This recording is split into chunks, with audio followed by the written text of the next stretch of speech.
Տիկին Հակոբյան, վերջին շրջանում տեսնում ենք, որ դատախազն է նաև ազգային ժողովում։ Նկատում ենք, որ շատ լարված մթնոլորտ է ընդհանուր առմամբ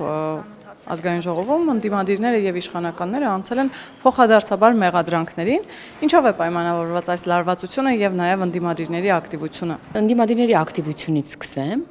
կապված է նրա հետ, որ այո, դատախազը զեկույցի ժամանակ եւ ոչ միայն դատախազը, հա, տարբեր կառույցներ, տարբեր վիճակագրություն էին բերում, ինչը մեզ համար շատ ուրախալի էր, սա ապացուցում է, որ Թալանացը ետ բերելու 18 թվականից սկսած մեր խոստումը արդեն գետնի վրա իրականանում է, որովհետև արդեն վիճակագրություն ունենք, արդեն թվեր ունենք, կոնկրետ հայցադիմումի պատասխաններ ունենք, գին ունենք վերադարձված բազմաթիվ շենքշինություններ պետությանը, որոնք գողացվել էին տասնամյակներ շարունակ, եւ այս ամեն ինչը, այս ակտիվությունը նրա համար էր, որ հասկանում եք ոնց որ դիվահար են լինում, օրինակ ժողովրդավարական դրսևորումներից, օրինակ Նիկոլ Փաշինյան անուն ազգանունից, այնպես էլ դիվահար են լինում, երբ որ տեսնում են, որ այս արդարությունը ի վերջո վերականգնվում է, եւ այն մեղադրանքը, որը հասարակության մեջ արդարացիորեն կար մեր դեմ, այն է ինչու Թալանը չեք վերադարձնում, արդեն հասարակությունը տեսնում է, որ փաստորեն վերադարձվում է, ուղղակի ամեն օր չի թմբկահարվում դրա մասին։ Հիմա այս մարդիկ ակտիվացել են եւ ուզում են պաշտպանվեն, ուզում են նաեւ էլի հավակնեն, որպեսզի եթե այնպես աստղերը դասավորվեն եւ իրենք կարողանան օրինակ, հա, իշխանության գալ, ինչը բացառում եմ, ապա պաշտպանեն այն ինչ կմնա իրենց թալանացից եւ շարունակեն թալանել այն ինչ որ կարող են եւ կամ եթե օրինակ ընդդիմություն նորից մնան, ապա այս ամենը կներկայացնեն իբրև պատվեր եւ տենց իրանք քաղբանտարկյալների դեմքով այստեղ կամ այնտեղ կխոսեն։ Տիկին Հակոբյան, իսկ ինչպես կմեկնաբանեք կամ, չգիտեմ, ինչ կարծիքի եք երեկվա տեղի ունեցածի մասին, երբ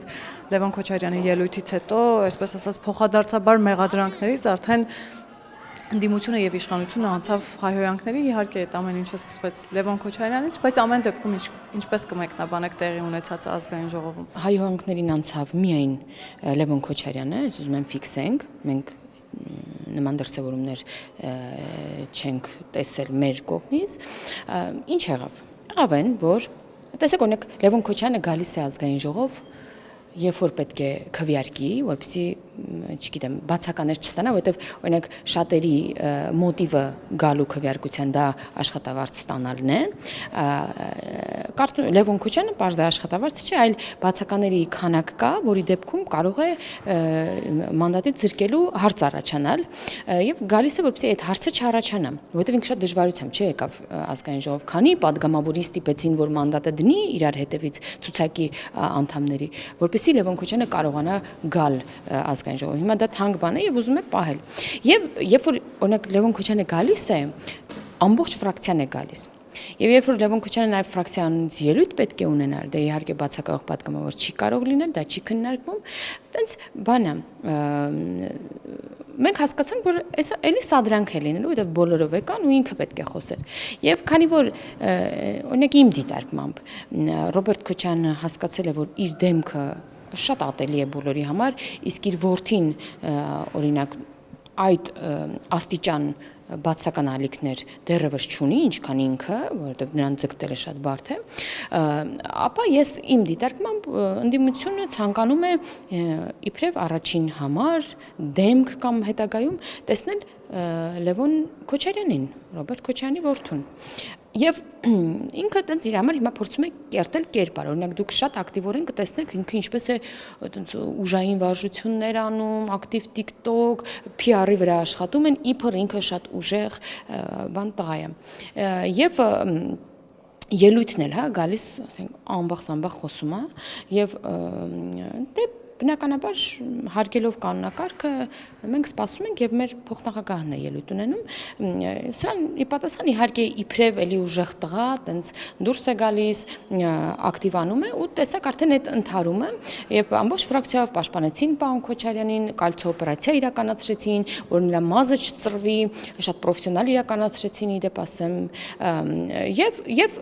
պարոն Քոչարյանը թույլ տվեց կանանց թիկունքում պաշտպանվելով այդպես հերոսաբար հայհոյել եւ բնականաբար ինչը չի կարող ոչ քաղաքացու, ոչ պաշտոնյայի դա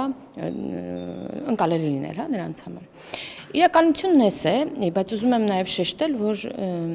իսկական ուժեղ տղամարդը չի կարող լինել խոսող թռնող, կանանց մեջքի հետևում պատասպարվող, հայհոյող մարդը։ Այդպիսի ուժեղ ֆեյքեր մենք գիտենք, չէ՞, օրինակ, որ Facebook-ում անանուն ինչ-որ գրանցվում են առանց նկար եւ այտենց սկսում են ինչ-որ կոմենտով նման բան անել։ Մոտավորապես նույն բանը արեց, հա։ Լևոն Քոչյանը ֆեյքի կերպարով եկավ, խոսած, պատասպարվեց, հայոյեց ու թռավ։ Սա ինչի մասին է խոսում։ Լևոն Քոչյանը ֆեյք է։ Իր ֆեյքն էր երեք ելույթ ունենում։ Տիկին Հակոբյան, դուք խոսացիք Թալանը վերադարձնելու մասին, նույն Լևոն Քոչարյանը հայտարարում է, որ դրանք փաստաթղթերով հիմնավորված են, իրենց հարստության մասին է խոսքը, ավելին ասում է, դուք եք թաթախված կոռուպցիայի մեջ, իշխող ուժը։ Այդպես չասաց, ասաց, որ օրինակ 4 միլիոն չի, ասենք 1.5 միլիոն են գողացել, ասում է մեզ վերագրվում են օրինակ օդանավակայան, բայց օդանավակայանը մերը չի։ Այն մնացածի հետ կապված ինքը չունի բանել են դիմախոսություն մեզ։ Այնպես որ Լևոն Քոչյանը քանակի հետ կապված ուրեմն անհամաձայնություն ուներ, որ այսքան միլիարդ չի, այսքան միլիարդ է։ Սրա մասին ինքը չի ասում, որ ամբողջը չի կարող հիմնավորված լինել։ Եթե ամբողջը հիմնավորված է, ինքը պետք է համաշխարհային մասշտաբով բոլոր ժամանակների ամենաարագ հարստացած բանը լինի։ Ինչ ասեմ ախր, ինչ մասնագիտությամբ է աշխատել։ Չի կարող Ռոբերտ Քոչարյանը լինելով պաշտոնյա եւ արգելված է բիզնես ունենալ, այդպես Forbes-ին արժանի զրոներով հարստություն կուտակել։ Դա գողոնի, թալանի արդյունքում կարող է լինել խլելու, զավթելու։ Գեղամ Մանուկյանն էլ երեք հանրայինի տաղավարում հայտարարեց նույն բանը մոտավորապես, որ Թալանով այսօր զբաղված է իշխող ուժը եւ որ այդ ամեն ինչը նույն Քոչարյանների հարստությունը փաստաթղթավորված է, փաստաթղթերով դա հիմնավորված է, ասում է, քաղաքացիական պայմանագիրը նախքան քննադատել է, թող գնա ու նայի իր պատմությունը։ Խնդրեմ, մենք ընդունել ենք օրենք, որ իրանք իդեպ վիճարկել են, հա, այդ ապօրինի գույքի բռնագանձման մասին։ Մենք ընդունել ենք այդ օրենքը, մենք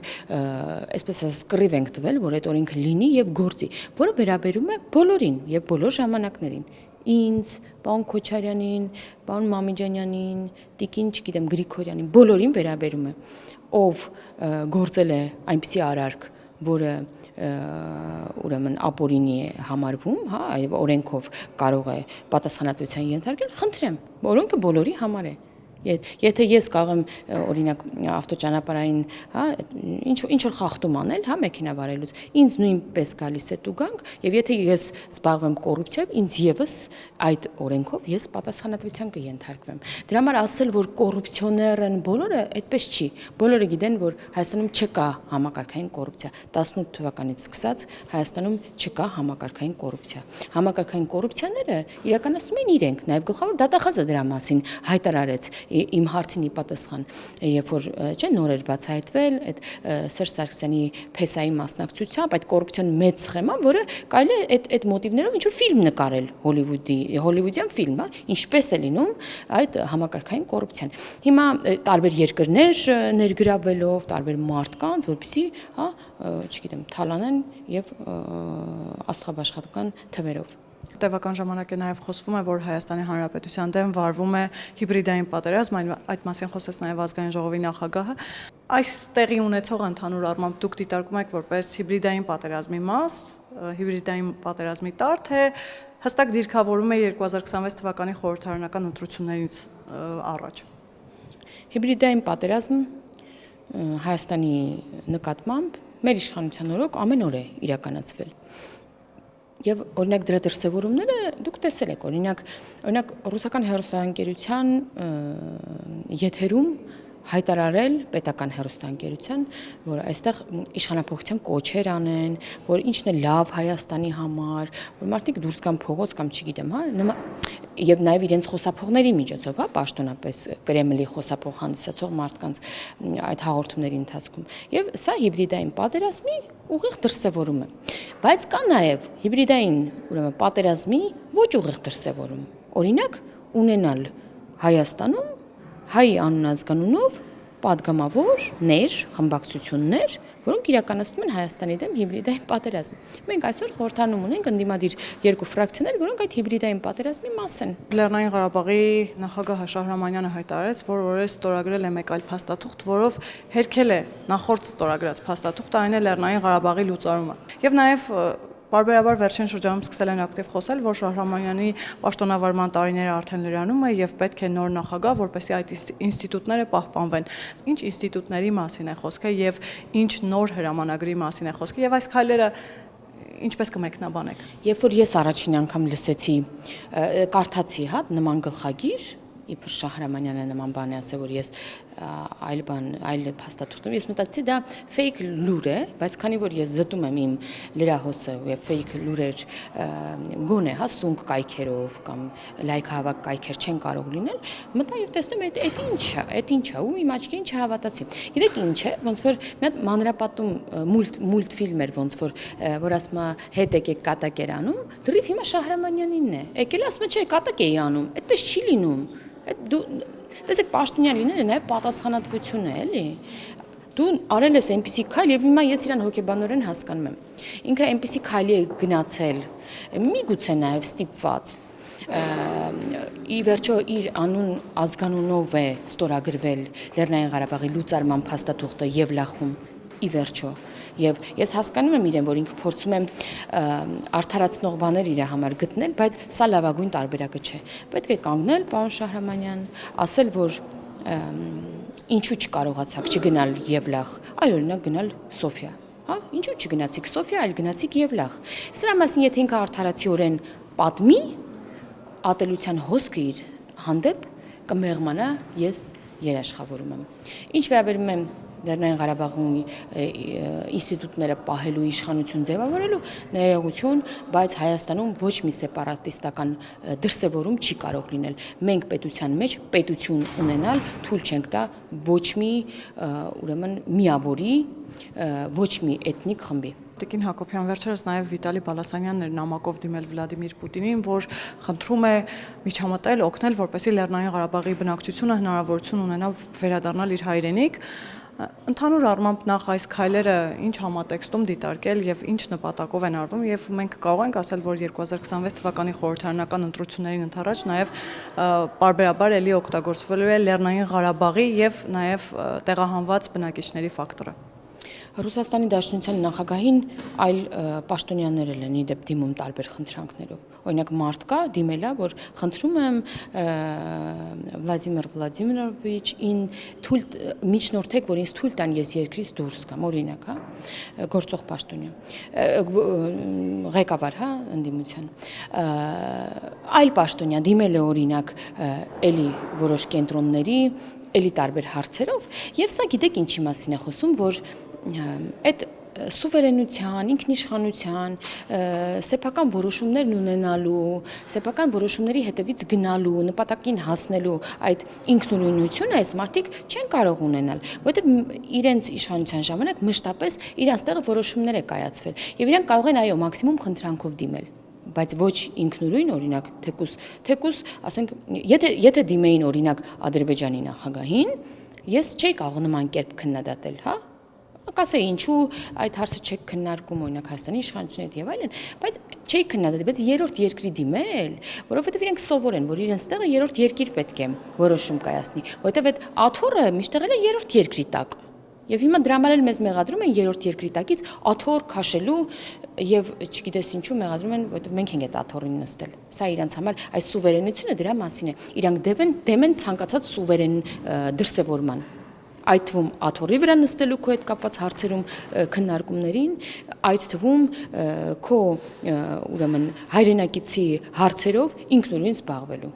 Տիկին Հակոբյան, ամեն դեպքում ինչպես եք պատրաստվում դիմագրավել այս ամեն ինչին եւ ինչպես եք պատրաստվում ապացուցել, որ օրինակ նույն խաղաղության պայմանագիրը խաղաղություն է բերելու կամ լավ բանի համար է արվում, որովհետեւ նույն ընդդիմությունը ասում է դա կրկնակապիտուլյացիա է, սա խաղաղության պայմանագրի օրինակով, սակայն